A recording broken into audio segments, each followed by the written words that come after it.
I step through my own front door, still hunched over from the fresh stitches in my abdomen. My brother doesn't even glance up from his phone at first. Then he does, and the first words out of his mouth aren't, "Are you okay?" They're, "Nice of you to finally come home. Quit faking it and get dinner on the table right now." 4 days in the hospital. Emergency surgery.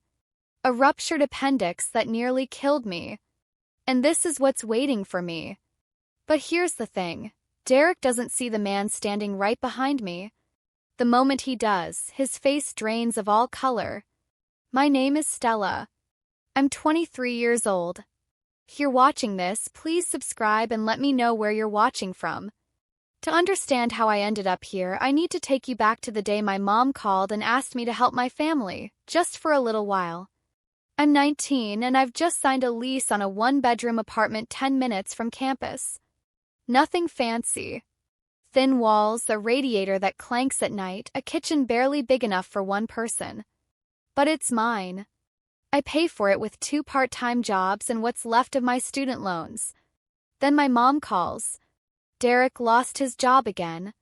Her voice does that thing, half sigh, half accusation, like it's already my problem. He just needs a place for a few months. You have that apartment now.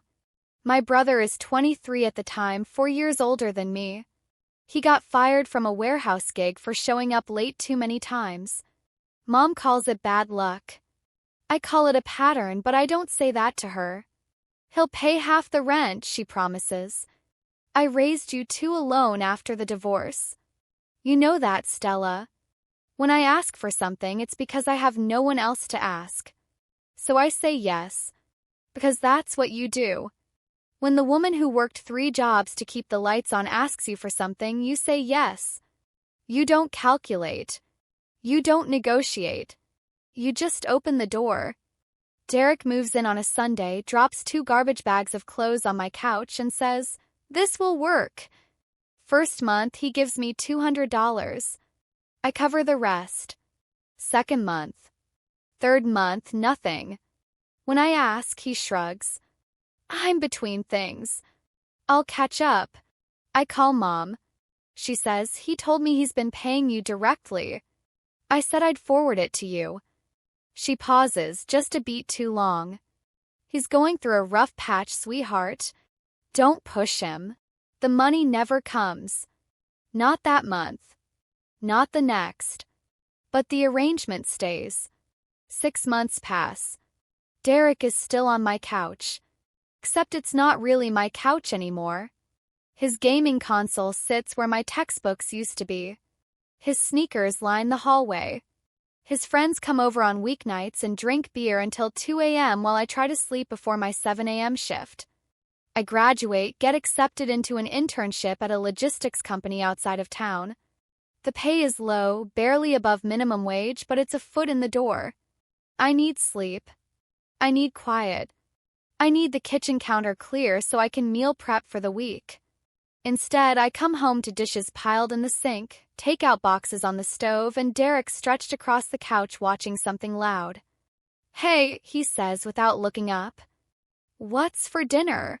Starts like that, casual, like a joke. But jokes stop being funny when they happen every single night. I cook because it's easier to make 2 plates. Then it becomes expected. Then it becomes required. If I don't cook, Derek calls Mom. Mom calls me. He says, "You're making things difficult." She says, "Just make him a plate, Stella." It's not that hard. I start to feel like a guest in my own apartment. My name is on the lease. My money pays every bill. My groceries fill the fridge. But the space, the air, the noise, the rhythm of the place all belong to Derek. One night, I open the mail. 3 overdue bills, internet, electric, water, all in my name. Derek was supposed to handle them months ago. He told me he did.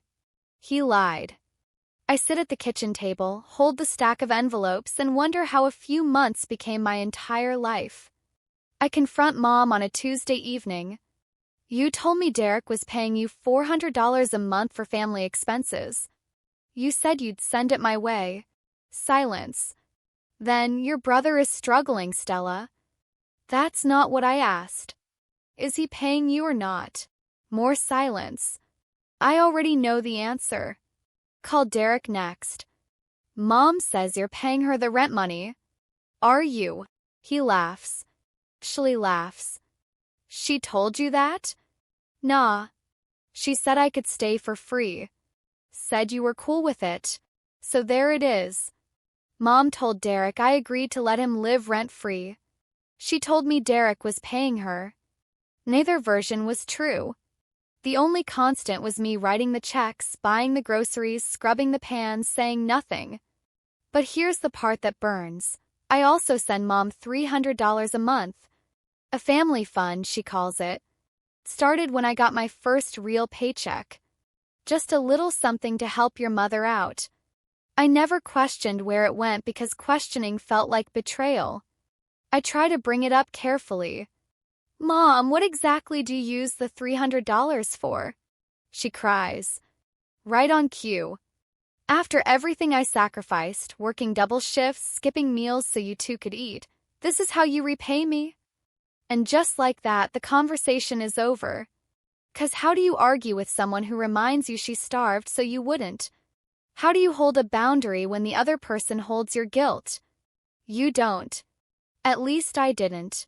Not then. I hang up. I send the $300. I cook Derek's dinner. And I push the anger so deep it doesn't even have a name anymore. Just a weight I carry everywhere. Fast forward 4 years since Derek moved in. I'm 23 now, working full-time as an intern at Belmar Logistics. My supervisor is a man named Adrian Holt, operations director, mid-30s, sharp, quiet, the kind of person who notices things without announcing it. I'm good at my job. Better than good. But I'm running on fumes. I've lost weight I didn't need to lose. My sleep is broken. I get headaches that start behind my eyes and don't leave for days. And for 2 weeks now, a dull ache has been sitting low in my abdomen. Comes and goes. I ignore it. Because who's going to cook for Derek if I'm out sick? Who's going to pay the electric bill? Who's going to hold everything together? My best friend Sarah, a nurse at County General, catches me wincing at lunch. Stell, you need to get that checked. It's just stress. You've been saying that for 2 weeks. Let me drive you to the ER. I'm fine. She gives me a look that says she doesn't believe me but won't push. Not yet. At work, Adrian pauses by my desk. You keep holding your side, he says. Not a question. I'm fine, I say again. The word is starting to taste like a lie. That night, I'm in the bathroom brushing my teeth when the pain hits, sharp, sudden, like something tearing inside me. I double over.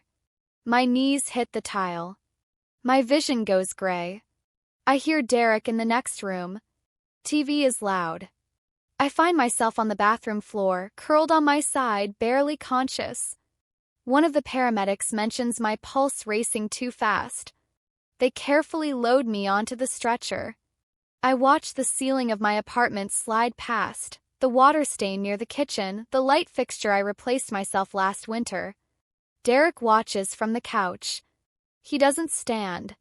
He doesn't grab my hand. He doesn't even ask where they're taking me. The hospital, the surgeon confirms what Sarah already suspected, a ruptured appendix with peritonitis setting in. A few more hours and we'd have been dealing with sepsis. I go into surgery at 1:30 in the morning. When I wake up, Sarah sits in the chair beside me, still wearing her scrubs from the shift that ended hours ago. Derek, I whisper. She shakes her head. He hasn't called. Over the next 4 days, I lie in the hospital bed with a drain in my side and 4 in my arm. Sarah visits every day. My coworkers send a card. Adrian emails me personally. Don't think about work. Your position is safe. Heal first. My mother calls once. Sarah answers because I'm asleep. How is she? Sarah asks, hopeful. But Mom doesn't ask about the surgery or the diagnosis. Instead, she says, tell Stella to call Derek. He hasn't had a proper meal in 2 days. Sarah hangs up without a word. When she tells me later, she doesn't add any commentary. She just holds my hand. She doesn't have to say anything. We both understand what it means. Day 3. I'm sitting up now, which feels like progress. The drain is out. The 4 stays. My abdomen feels like someone rearranged my organs and forgot to put them back properly.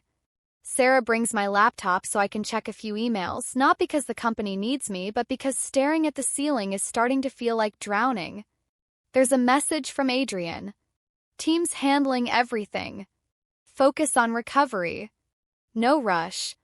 Short, professional, kind without being soft. That's him. Sarah sits on the edge of the bed. She's been unusually quiet all morning.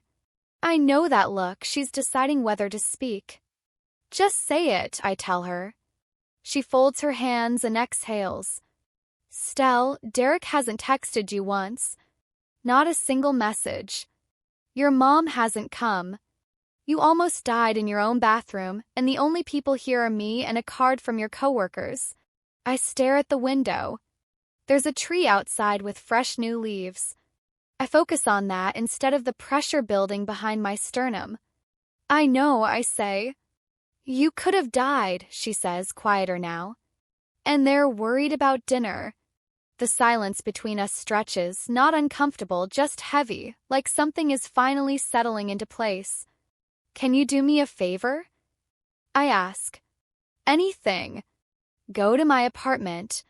Top drawer of my desk, there's a folder with the blue tab. My lease agreement. Bring it. Sarah blinks. She doesn't ask why. She just picks up her keys and says, I'll be back in an hour. After she leaves, I lie back down and look at the ceiling again. But this time I'm not drowning. I'm planning. 30 days.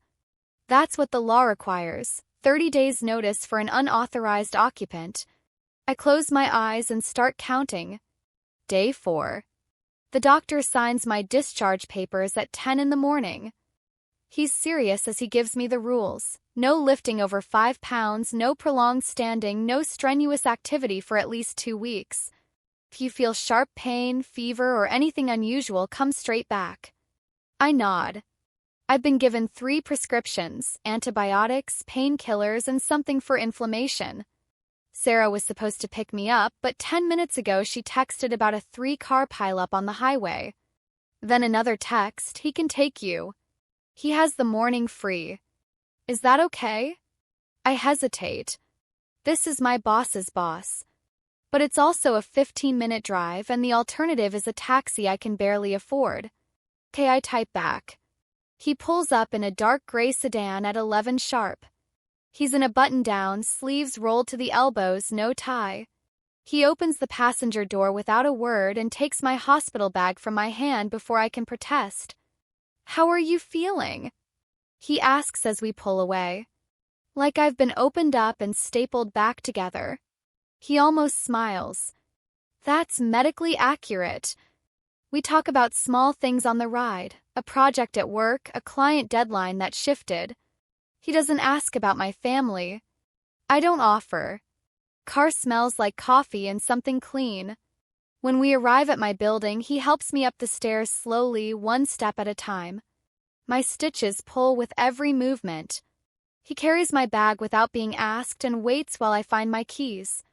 I unlock the door and push it open. The smell hits first, old food, stale air. 4 days of neglect packed into 600 square feet. And there on the couch is Derek, sprawled across the cushions. Phone in one hand, remote in the other. TV blares a game show. Beer cans litter the coffee table, 4 of them. The pizza box lies on the floor, lid open, one dried-out slice remaining. He hears the door and turns his head. He sees me hunched over, hand pressed to my side, still in the wrinkled clothes Sarah brought to the hospital. Nice of you to finally come home, he says, flat and bored, like I've been at the grocery store. Quit faking it and get dinner on the table this second. I stand in the doorway. I don't cry. I don't gasp. I just look at him. Then Derek's eyes shift past my shoulder. His jaw goes slack. Adrian steps into the frame behind me, button-down crisp, posture that belongs in a boardroom. He's holding my hospital bag in one hand. The discharge paperwork is visible, poking out the top, the hospital logo bright against the white paper. The apartment falls quiet except for the TV. Derek's mouth opens, closes, opens again. Who's this? I don't answer him. I don't introduce Adrian. I don't explain. Instead, I walk past Derek slowly because fast isn't an option, and into the kitchen. I look at the sink, plates crusted with food, a pot with something blackened inside, a glass with a dried ring of milk. 4 days. He couldn't wash a single plate. I turn back to the living room. Derek is still staring at Adrian. Adrian stands in the doorway, expression unreadable, taking in everything. 4 days, I say. My voice is calm, quieter than I expected. You couldn't wash a single plate. Derek swallows. TV chatters on. Nobody moves. I move through the apartment because I have to. My bedroom is at the end of the hall. Every step feels like an unplanned tour. Trash can by the kitchen overflows, banana peels, empty chip bags, foil wrappers. The recycling bin sits untouched. Next to the fridge, the grocery bag I packed before the hospital. The chicken inside has gone bad, still sealed in its tray, leaking something brown onto the counter. The hallway has Derek's shoes kicked against the wall, 3 pairs. A hoodie on the floor. A damp towel hangs off the bathroom door handle. My bedroom door is closed exactly as I left it. I open it. Everything inside is neat. My bed made, my desk. He doesn't comment on the dishes. He doesn't comment on the smell. But his jaw tightens just once, just barely, and I catch it. Back in the living room, Derek's space tells its own story. He's turned the couch into a bedroom, blankets, pillows, a gaming controller tangled in the sheets. A large TV mounted on the wall, a TV I didn't buy, hooked up to a console I didn't buy, running on electricity I pay for. This is what 4 years of just a few months looks like. One person living, one person paying. Adrian stands near the kitchen counter now, arms folded, and says nothing. He doesn't need to. The apartment has already said everything. I sit down at the kitchen table, open the top drawer, and pull out the lease. Derek has recalculated. I can see it in his eyes, the way they flick from me to Adrian and back, the way his shoulders shift. He doesn't know who Adrian is, but he knows this. The man carries himself like someone whose opinion matters. And Derek, for all his laziness, has always been good at reading a room when it threatens him. Hey, sis. His voice changes, lighter, warmer. A version of Derek I haven't heard in years. I was just messing around. You know me. Stupid jokes. Sit down. Relax. I'll order us a pizza. He actually stands up, brushes crumbs off his shirt, and extends a hand toward Adrian. Thanks for bringing her home, man. Really appreciate it. Family's been worried sick about her. Adrian looks at the hand, then at Derek. He doesn't take it. Just gives a short nod, the kind that acknowledges someone exists without agreeing to anything they've said. Derek's hand drops. The smile falters. I don't watch the performance any longer. I sit at the kitchen table, the same table where I've eaten 1,000 meals I cooked for 2 people, and open the folder from the drawer. The lease agreement, 2 pages, dated 4 years ago, renewed annually. One name on the tenant line. Derek glances over and sees the papers. Something in his expression shifts from performance to confusion. What are you doing? He asks. The warm voice is already thinning. I flatten the lease on the table and smooth out the creases. I don't look up. Sit down, Derek. He laughs, nervous, not amused. Come on, Stell. What is this? Sit down. He sits slowly, like a man who's just realized the room has gotten smaller. Adrian stays where he is, watching, saying nothing. I place my finger on the line that matters. Tenant name, one name. Mine. This is the lease for this apartment, I say. Signed by me, renewed by me every year for 4 years. My name, my signature, my social security number. Derek shifts in his seat. Yeah. And you're not on it. You were never on it. Mom said. Mom doesn't own this apartment. She doesn't rent this apartment. She doesn't pay for this apartment. I do. He opens his mouth. I keep going. You don't pay rent, Derek. You've never paid rent. Not 1 month in 4 years. You don't pay utilities. You don't pay for internet. You don't buy groceries. I have every bank statement that proves it. His eyes dart to Adrian, then back to me. His foot bounces under the table. So what? He says, voice rising. You're kicking me out after everything? I fold my hands on the lease. My stitches pull. I ignore them. I'm giving you 30 days' notice. That's the legal requirement for a month-to-month occupant in this state. I'm giving you the full period. You can't be serious. 30 days. That's not a negotiation. That's a courtesy. Derek's face reddens. He pushes back from the table, the chair scraping hard against the floor. For a second he just stands there, hands clenched, chest heaving. Then he pulls out his phone. Fine, he says. Fine, I'm calling Mom. He punches the number and puts it on speaker, whether to intimidate me or because he needs backup, I don't know. The dial tone fills the kitchen, thin and sharp, ringing between the unwashed plates and the stale air. Mom picks up on the second ring. Derek, what's wrong? He looks at me. Tell her, Stella. Tell Mom what you're doing. I lean forward. Hi, Mom. Mom's voice hardens the instant she hears mine. Stella, what's going on? Derek says you're threatening to throw him out. I'm not threatening. I'm notifying. You can't do that. He's your brother. He's an adult who's lived in my apartment for 4 years without paying a dime. He's going through a rough patch. Mom, I almost died 4 days ago. That pauses her for half a second. No one came to the hospital. I continue. You didn't visit. Derek didn't call. Not once. And the first thing he said when I walked through my own door, still in pain, still weak, was quit faking it and get dinner on the table. The speaker crackles with silence.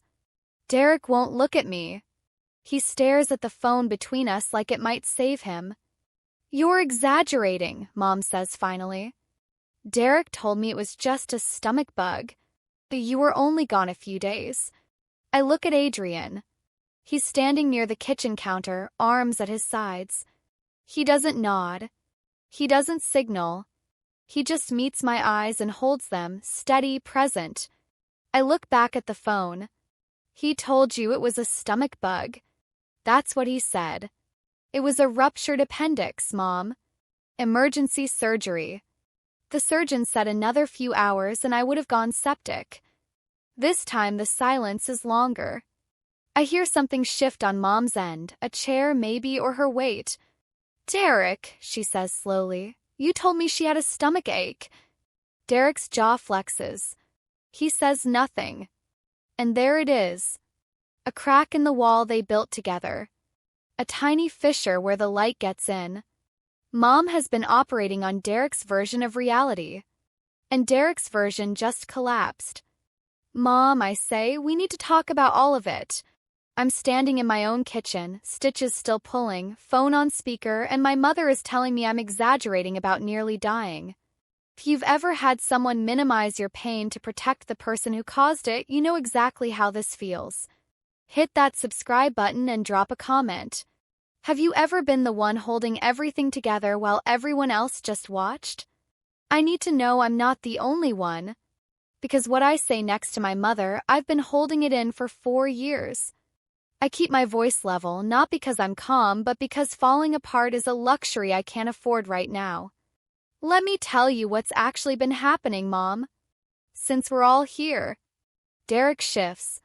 Adrian doesn't move. In 4 years, I've paid every month of rent on this apartment. $1,100 a month.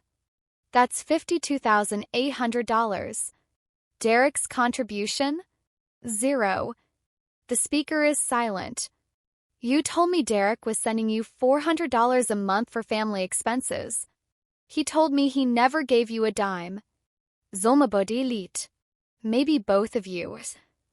Derek's foot stops bouncing. I send you $300 a month. I've sent it every month since I got my first paycheck. $14,400. What family expenses, Mom? What exactly has that money been used for? I hear her breathing, unsteady. No tears yet. You're right. I look at her name on my phone screen. A family doesn't do this to each other at all. The words land. Even Derek flinches. Mom switches tactics.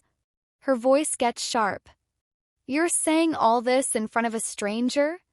You want to embarrass your family? I'm not embarrassing this family, Mom. I pause. I'm describing it. Through the speaker, I hear her breath catch. And for the first time in 4 years, Pamela Anderson doesn't have a comeback ready. The silence stretches out like a held breath. Derek stares at the table. Adrian stands still. Kitchen smells like rot and reckoning. Mom's voice cracks through the speaker, sharp and territorial. Who's there? Who's listening to my family's business? Derek mutters, some guy. He drove her home. What guy? Stella, who was in that room with you? I don't answer. Adrian does. He steps forward just one step, enough to close the distance between the counter and the table, and speaks clearly enough for the phone to pick him up. Ma'am, my name is Adrian Holt. I drove Stella home from the hospital today because nobody in her family came to pick her up. I've been here about 15 minutes, and what I've seen and heard is deeply concerning. Dead silence. Even the TV seems quieter. Mom's voice drops. This is a private family matter, sir. I understand that, ma'am. He doesn't argue, doesn't elaborate. He just lets the sentence sit. Derek stands up, chest puffed. Look, man. This is family business.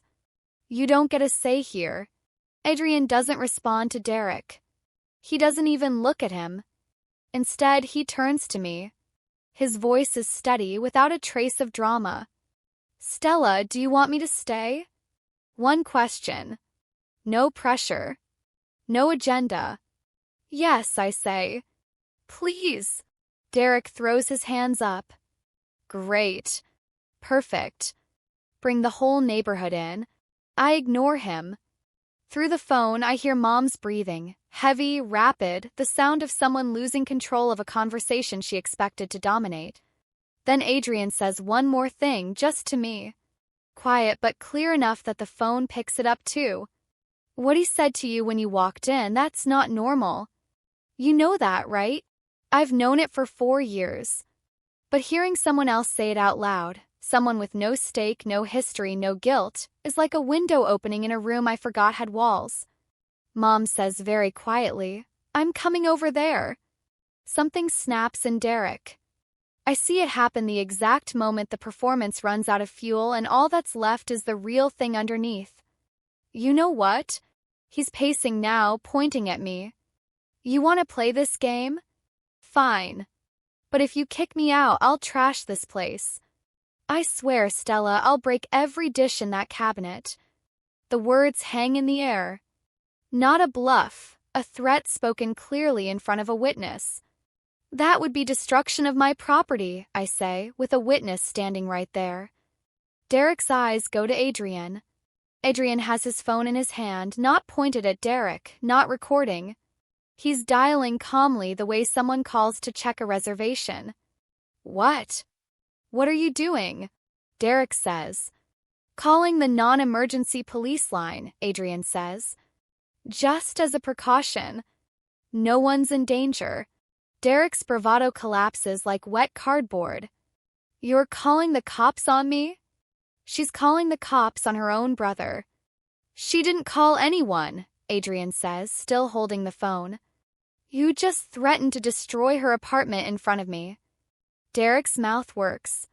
Nothing comes out. Then, and I don't expect this, his eyes fill, not with remorse, with fear. Raw, uncomplicated fear. Where am I supposed to go? His voice cracks. Not a performance this time. I don't have anywhere. For a moment, something in my chest tightens. This is still my brother, the kid who built blanket forts with me, the teenager who walked me to the bus stop in 7th grade.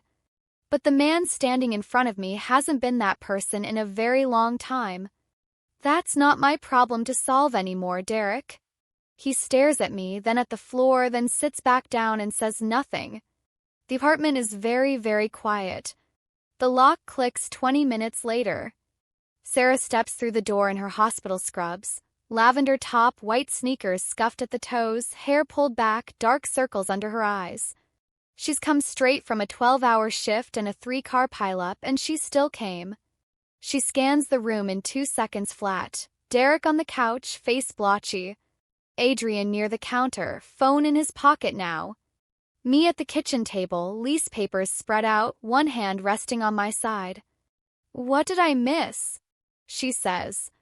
I give her the short version. Derek's demand, the phone call, Mom's lie, the threat. Sarah nods slowly, like she's been waiting for this briefing for 4 years. She sets a folder on the table next to mine. Brought your discharge papers, she says. And I printed out the tenant rights summary for our state just in case. I almost laugh. Sarah, who planned everything. Sarah, who never pushed me to act but always made sure I'd have what I needed when I finally did. Derek looks at her from the couch. You're in on this too. Sarah doesn't flinch. I'm not against you, Derek. I'm for Stella. He doesn't have an answer for that. Neither do I, for a different reason. Adrian catches my eye. He tilts his head slightly toward the door. A silent question. Do you still need me? You can go if you need to, I tell him. Thank you for everything. He nods. Call if anything escalates. He means it, not as a gesture but as a fact. Then he walks out and closes the door behind him quietly. 3 down to 2.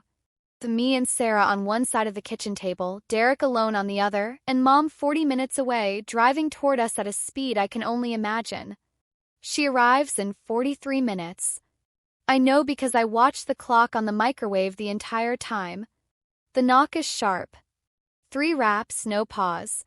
Sarah opens the door. Mom steps in wearing a coat thrown over pajamas. Slippers. She drove here in slippers. Her eyes sweep the room. Sarah in scrubs, me at the table, the lease papers, the bank statements I've pulled from my desk drawer in the time since she called. Then she lands on the apartment itself, the dishes, the trash, the stale air. My daughter, she says, and her voice is already performing, is being manipulated by outsiders against her own family. Sarah folds her arms but says nothing. No one manipulated me, Mom, I say from the table. I decided. She ignores that. Points at the living room, the overflowing trash, the beer cans, Derek's blanket fort on the couch. So he's a little messy. That's what brothers are. You're overreacting. Mrs. Anderson, Sarah says, steady and quiet. The dishes in that sink are from 4 days ago. Stella was in the hospital having emergency surgery. Mom blinks, recalibrates, tries a new angle. You want to destroy this family over some dirty plates? This isn't about dishes, Mom. I pull out a chair. Sit down. She doesn't sit. She stands in the center of the kitchen like she's holding court, coat still on, purse clutched against her chest. Her eyes land on the bank statements spread across the table. What is all this? She says. The truth, I say, in numbers. I see her throat move. She's swallowing something. Pride, maybe. Or fear. She looks at Derek, who's been silent on the couch since she arrived. Knees pulled up, face turned toward the dark window. He doesn't meet her eyes.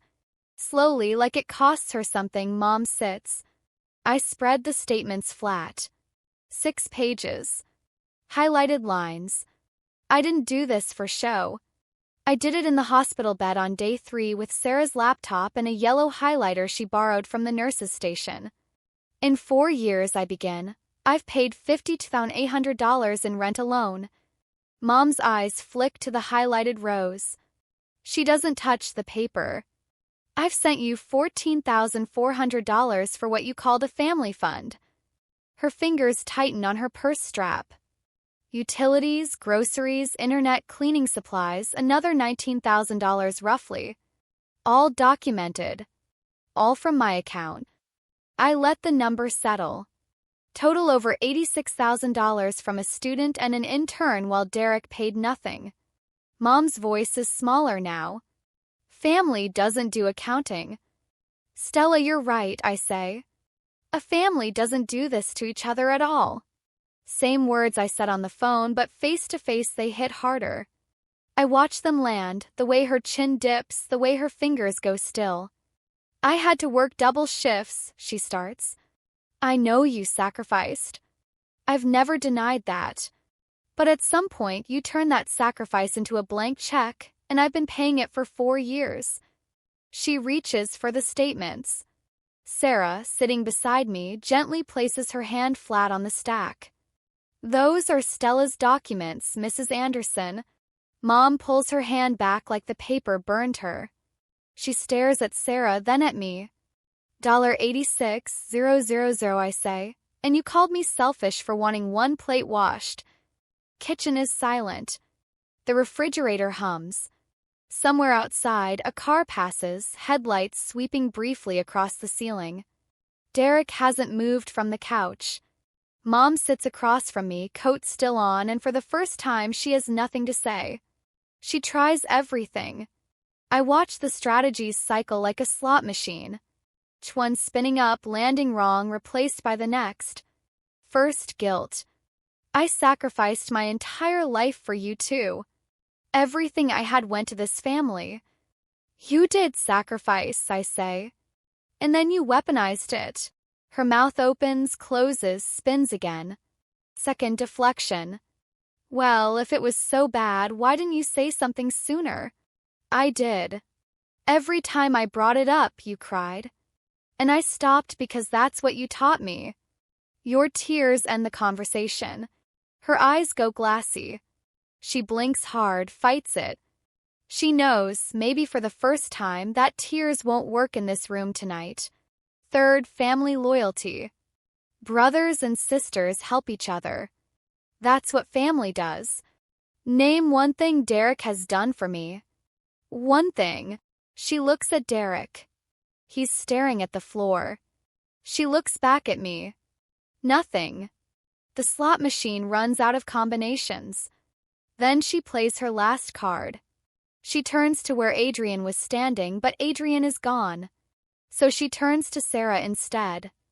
You see how she treats her mother? You see this? Sarah doesn't hesitate. I see a woman who nearly died sitting in her own apartment asking to be treated with basic respect. That's what I see, Mrs. Anderson. Mom's lips press into a thin line. She folds her arms, unfolds them, puts her hands in her lap. She stops, swallows. I didn't think it was that bad. It's not an apology. It's barely an admission, but it's the most honest thing she said all night. Kitchen feels different now. Not warm, but less suffocating, like someone cracked a window. I don't push for more. I don't need her to break. I just need her to listen. Mom, here's what's going to happen. I stand up slowly.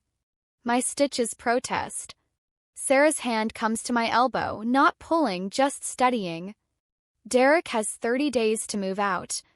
That's the legal minimum. And I'm giving him every one of them. Not less, not more. Derek lifts his head from the couch.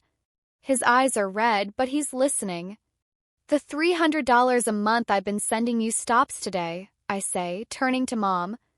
That transfer ends tonight. She flinches, barely, but I catch it. If either of you contacts me to guilt me, threaten me, or send other relatives to pressure me into changing my mind, I will go no contact, not as a punishment, as a boundary. The word sits in the air like a stone dropped into still water. Derek, I say. He looks at me. You're 27 years old. You've had 4 years of free rent, free food, and free labor. I need you to figure out the next chapter on your own. Where am I supposed to go? He whispers. Mom's house, a friend's couch, a room you rent with your own paycheck. That part isn't mine to solve. He looks at Mom. Mom looks at her hands. Stella, she says, and for once it's not an accusation, just my name. Can I still call you? When you're ready to talk to me like an adult who respects my boundaries, yes. But not to guilt me, not to ask for money, not to advocate for Derek. Those conversations are over. She nods once, small. Then she stands, buttons her coat, and walks to the door. Derek follows, carrying nothing. He'll be back for his things, but not tonight. Mom pauses at the threshold, turns. You'll regret this, she says, but her voice shakes and it sounds more like a prayer than a warning. The door closes. The lock clicks. The apartment is mine. $86,000. 4 years of cooking, cleaning, paying every bill, and the first thing my brother says when I come home from surgery is, "Make me dinner." If that doesn't make your blood boil, I don't know what will. Drop a comment right now. What would you have said to Derek in that moment? I really want to know. And if you haven't subscribed yet, now's the time. 'Cause what happens over the next 30 days? Gets worse before it gets better. Sarah heats up soup from a can she found in the back of my pantry, the one cabinet Derek never opened because it didn't have chips in it. She pours it into 2 mugs because the clean bowls are in my bedroom. We sit on the couch. My couch. Cushions still smell like Derek's cologne and stale snacks. Tomorrow I'll wash the covers. Tonight I don't care. How are you feeling? Sarah asks. She means the stitches and the everything else. Like I've been carrying a backpack full of bricks, I say, and someone just cut the straps. She reaches over and squeezes my hand. Doesn't say anything. Doesn't need to. After she finishes her soup, she helps me change my bandage. Her nurse hands are gentle and efficient. She's done this 100 times, but never on me. When she smooths the adhesive down, I flinch and she pauses. Sorry. It's fine. It just catches. She stays the night, sets up the air mattress in my room because the couch is enemy territory for now. Before she turns off the light, she looks at me. Stell, you did the right thing. I know. No, I mean, you really did. I've been wanting to say something for years, but it had to come from you. Why? Because if I'd pushed, you would have felt like one more person trying to control your life. I think about that as the room goes dark. She's right. If Sarah had forced this 2 years ago, I would have resented her. It had to be mine. I lie in bed and listen. No TV blaring through the wall. No heavy footsteps in the kitchen at midnight. No beer cans clinking.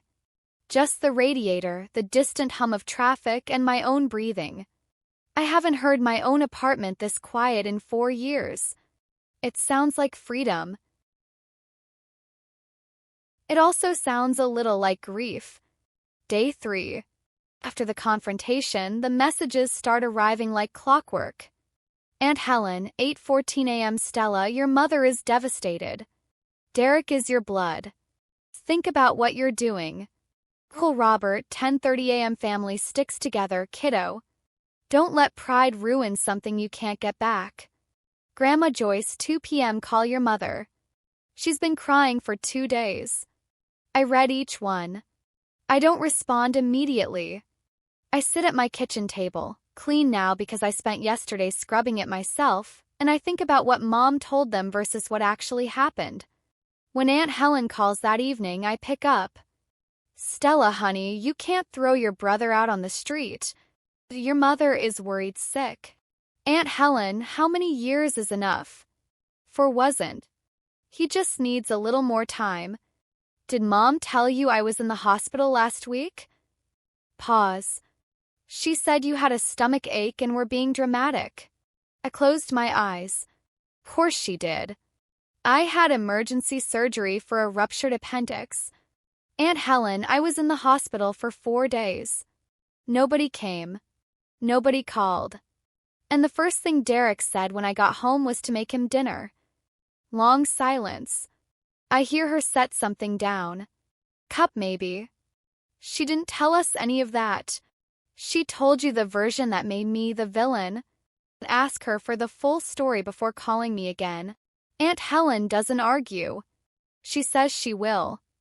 And to her credit, she calls back 2 hours later with a different voice entirely. Stella, I'm sorry. I didn't know. She told all of us it was just a stomach bug. That you were overreacting. I know. That's how it's always worked. She doesn't call again to pressure me. Neither does Uncle Robert. Even Grandma Joyce goes quiet. The narrative is unraveling. One relative at a time. Day 10. Derek texts ahead. A first. Coming to get my stuff around noon. I text back.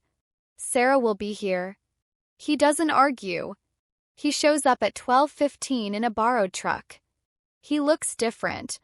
Not better exactly, but smaller. Like something's deflated behind his ribs. He's wearing jeans and a clean shirt, which is more effort than I've seen him make in months. Sarah sits at the kitchen table with a book, present but not confrontational. I stand by the hallway, arms folded, watching. Derek packs silently for 20 minutes, clothes and garbage bags. Same as the day he moved in. Gaming console into a box, his TV off the wall, leaving 2 dark holes in the drywall where the mount was. When he's done, he stands in the middle of the living room, garbage bags at his feet, and looks at me. Tell his voice is rough. I know I messed up. Give me 3 more months. I'll find a job. I'll pay you back. You've had 4 years, Derek. I know. I know that. But what? He looks at the floor, at the holes in the wall, at Sarah, who hasn't looked up from her book. I just thought things would always stay the same, he says quietly. I didn't think you'd actually. You didn't think I'd actually stand up for myself. He doesn't deny it. I love you, Derek. I mean it. But I can't set myself on fire to keep you warm anymore. He blinks hard, picks up his bags. At the door, he pauses, hand on the frame, and for a second I think he's going to say something, an apology maybe, or something cruel, but he just nods once. Then the door shuts. Sarah turns a page. You okay? Getting there. Day 25. My phone rings at 7 in the evening. Mom. I let it ring 3 times. Then I pick up. Stella. Her voice is different. No edge, no performance, just tired. Hi, Mom. Derek moved back in with me. He's been here since that night. I know. It's a lot having him here full time. I don't say I told you so. I don't need to. She's living it now. I didn't realize, she says slowly, like each word costs her something. How much you were doing, the cooking, the cleaning, the bills, all of it. I didn't. She stops, takes a breath. I thought you were fine, Stella. I thought you could handle it. You've always been the strong one. I am strong, Mom. That's why I survived. But it shouldn't have been a survival situation. Silence. I hear her kitchen in the background. Faucet running, maybe. Derek's voice muffled somewhere in the house. The money I sent you, I say. The $300 a month. What was it actually for? More silence, then very quietly. My rent for my apartment. I was short every month. I used what you sent to cover the gap. There it is. No family fund, no shared expenses, just my mother, too proud to admit she was struggling, turning her daughter into a silent subsidy. I'm sorry, she says. The words land unevenly, like she's never said them to me before. Maybe she hasn't. I'm not punishing you, Mom. I'm protecting myself. I know. A pause. Can I call you sometimes? When you're ready to talk to me like someone who respects my boundaries, not to guilt me, not to ask for money, not to speak for Derek. Okay. Okay. We hang up. I sit with the phone in my hand for a long time, looking at nothing. It's not forgiveness. Not yet. But the door isn't locked. Day 30. Derek's belongings are gone. Every last garbage bag, every cord, every stray sock behind the couch. The wall has 2 holes where his TV was, and there's a faded rectangle on the carpet where his shoes used to pile up. Evidence of occupation, nothing more. Sarah comes over with a spackle kit and a 6-pack of sparkling water. We fix the holes. We mop the floors. We scrub the kitchen. Not the way I used to, fast and resentful at midnight, but slowly with music playing from my phone. I rearrange the living room. My desk goes by the window now. A second-hand lamp from the thrift store on the corner. A small plant Sarah brought because she says they're impossible to kill, just like you. I set up autopay for the bills, something I never did before because managing everything manually felt like the only control I had. Now I let go of it. The rent comes out on the 1st, electric on the 15th, groceries budgeted weekly. The $300 I used to send Mom stays in my account. It's the first surplus I've had in 4 years. I don't celebrate. I just look at the number and feel something I haven't felt since I was 19. Breathing room. That night I cook dinner. Pasta with garlic and olive oil. Nothing complicated. I eat it at the kitchen table alone on a plate I washed myself in an apartment that smells like lemon cleaner instead of neglect.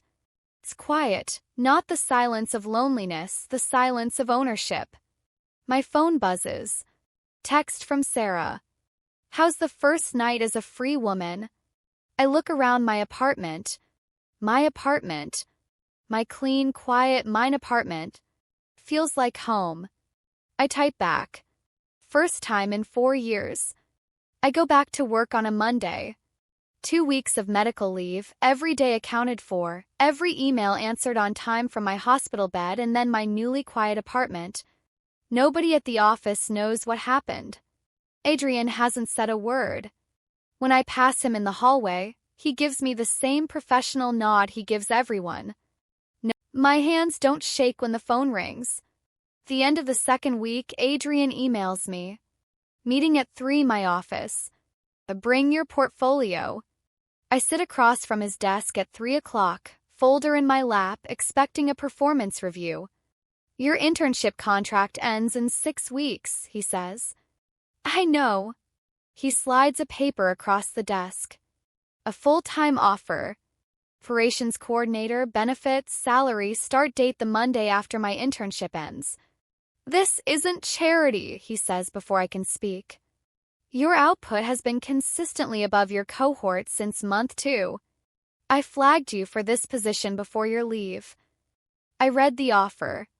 The salary is modest but real, enough to live on with room to save, health insurance, paid time off, things I've never had. Thank you, I say. And I mean the job, but also the ride home, the silence he kept, the one sentence in my kitchen that cracked 4 years of denial wide open. He nods. Thank you for the good work. That night I call Mom. A short call. I got offered a full-time position. Congratulations, Stella. No guilt, no pivot, just 2 words. Small. But after everything, small feels enormous. 2 months after the night everything changed, I get a text from Derek. Short, no preamble, no performance. Got a job. Warehouse. Part-time, but they said full-time is possible if I show up. I read it twice. Show up. That's the bar now.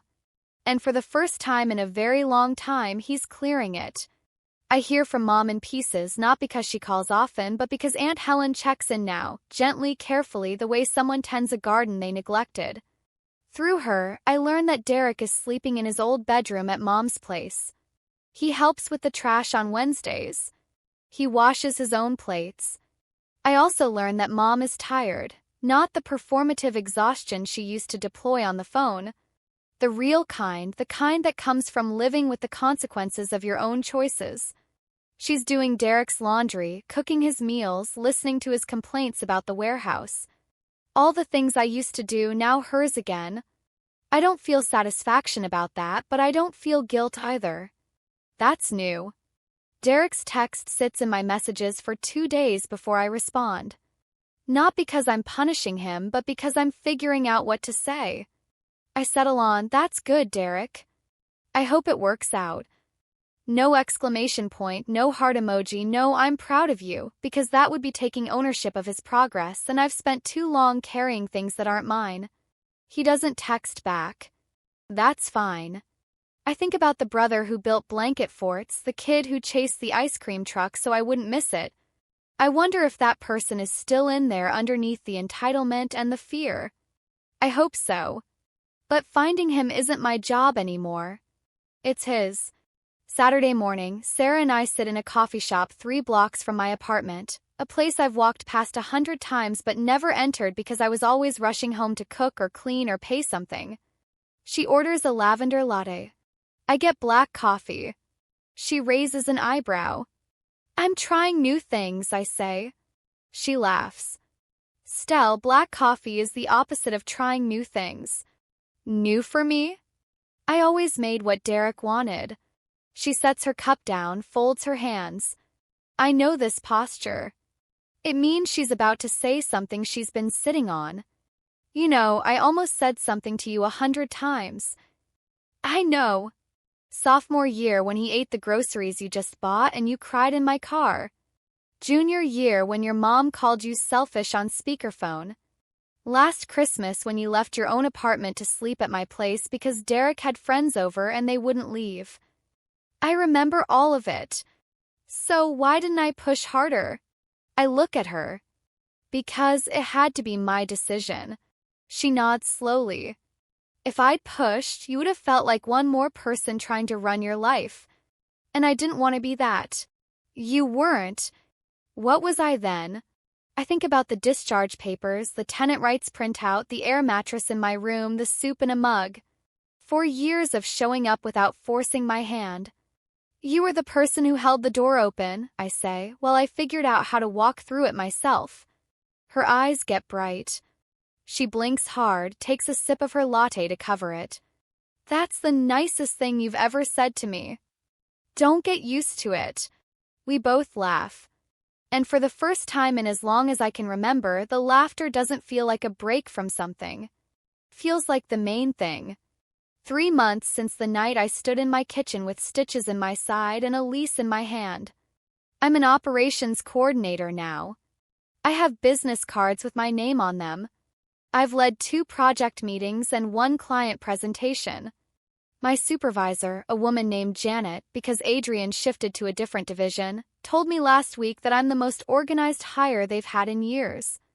I didn't tell her it's because I spent 4 years running a household on no budget and no sleep. Some skills transfer.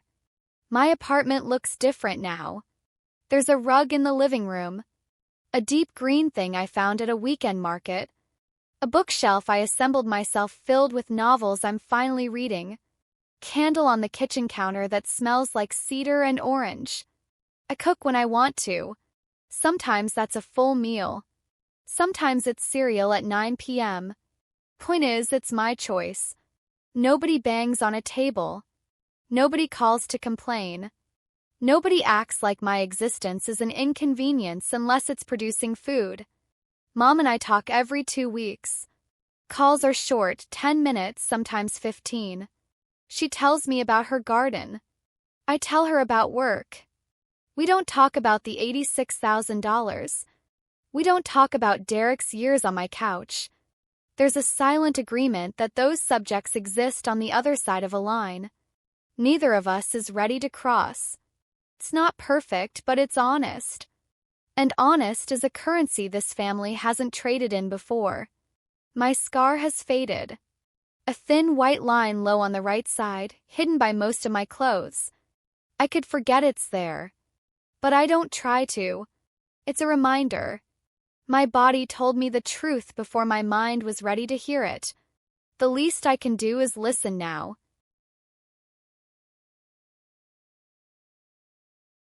A Thursday evening. I come home from work. Keys in one hand, bag in the other, already thinking about what's in the fridge. There's a box outside my door. No label, no return address, just a plain cardboard box taped shut, sitting on the welcome mat I bought last month. The first welcome mat this apartment has ever had. I bring it inside, set it on the kitchen table, cut the tape with a butter knife. Inside, wrapped in newspaper, is a set of dishes, 4 plates, 4 bowls. Simple white with a thin blue border. The kind of classic sturdy set you'd find in a farmhouse kitchen. I know instantly who sent them. Not because there's a note. There isn't. But because these dishes look exactly like the ones my grandmother used to serve Sunday dinner on when I was small, before the divorce, before things got complicated, before Mom stopped being someone who set a table and became someone who set traps. Mom remembered. Out of everything, the arguments, the silence, the numbers, she remembered the dishes I loved as a kid. I sit at my table and hold one of the plates. It's heavier than it looks. Solid. I don't call her. Not tonight. Instead, I wash each piece by hand. Dry them with a clean towel. Place them in the cabinet that used to hold Derek's protein powder and energy drinks. Then I cook dinner. Chicken with rosemary. A salad with the good olive oil. I eat on one of the new plates at my kitchen table in my quiet apartment. It's not forgiveness. Not yet. Maybe not for a long time. But it's something, a small wordless gesture that says, I see you. I remember what mattered. I eat slowly. I don't wash the plate right away. I just let it sit there on the table looking like it belongs because it does. I run into Adrian at a quarterly all-hands meeting. Different division now, but same building. He's in a suit, charcoal, no tie, presenting logistics projections for the Southeast region. Confident, measured. The same man who stood in my kitchen and said 4 words that rewired my brain. After the meeting, we end up at the same coffee station in the break room. He pours a cup. I pour a cup. We stand side by side for a moment without saying anything. And it's not awkward. It's just quiet. Heard you got the coordinator spot, he says. Couple months ago. Janet says you're sharp. Takes a sip. Not surprised. I stir my coffee. There are things I want to say, thank you for the ride, for staying, for that one sentence that cracked something open in me, but the words feel too big for a break room.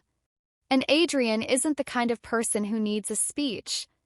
I stopped carrying weight that wasn't mine, I say instead. He looks at me, nods once. That's the hardest thing to put down. He doesn't ask about Derek, doesn't ask about Mom, doesn't reference the apartment or the dishes or the phone on speaker. That night exists between us as a shared fact. Not a bond, not a debt, just something we both saw. Good work on the intake proposal, by the way, he says as he turns to leave. Thanks. Keep going. 2 words. He means the job. He means everything else, too. I stand in the break room after he leaves, holding my coffee, looking out the window at the parking lot. A year ago, I was in this building, holding my side, pretending I was fine, racing home to cook for someone who wouldn't thank me. Now I'm standing here because I earned it, not because someone let me. Coffee tastes better than it should. It's a Tuesday evening. The apartment is quiet. Candle on the counter, cedar and orange, flickers against the window glass. Side, the sun is going down over the rooftops of my ordinary little neighborhood, painting everything gold and long-shadowed. I'm sitting on the couch. My couch. Not the same cushions Derek claimed. I replaced those last month. New covers, new throw blanket, a pillow Sarah gave me that says no in cursive, which she thought was hilarious and which I pretend to hate but actually love. I pull my knees up and look around. The bookshelf, the rug, the dishes in the cabinet, blue-bordered, clean mine, the kitchen table where I laid out 4 years of receipts and said enough. The hallway where Adrian stood holding my hospital bag, seeing everything. People say blood is thicker than water, but they leave out the rest of that phrase, the original one. The blood of the covenant is thicker than the water of the womb. The bonds you choose are stronger than the ones you're born into. I didn't lose my family that night. I lost the version of family that was draining me. And I found something I'd been missing for a long time, the right to take up space in my own life. If you're standing where I stood, stitches still pulling, someone shouting at you to serve them when you can barely stand, I want you to hear this. You are allowed to sit down. You are allowed to say no. You are allowed to choose yourself. Not because you're selfish, because you matter. 'Cause the person holding everything together deserves to be held too. Candle flickers. The apartment hums. And for the first time in a very long time, I'm not waiting for someone to knock. I'm just here. Home. That's my story. If you made it this far, you already know why I had to tell it. Now, I have a question for you. If you could go back and set one boundary you were too afraid to set, what would it be? Drop it in the comments. I read every single one. And if this story reminded you of someone who needs to hear it, share it with them. Sometimes one story is all it takes. Check the description for more stories like this one. If you haven't subscribed yet, what are you waiting for?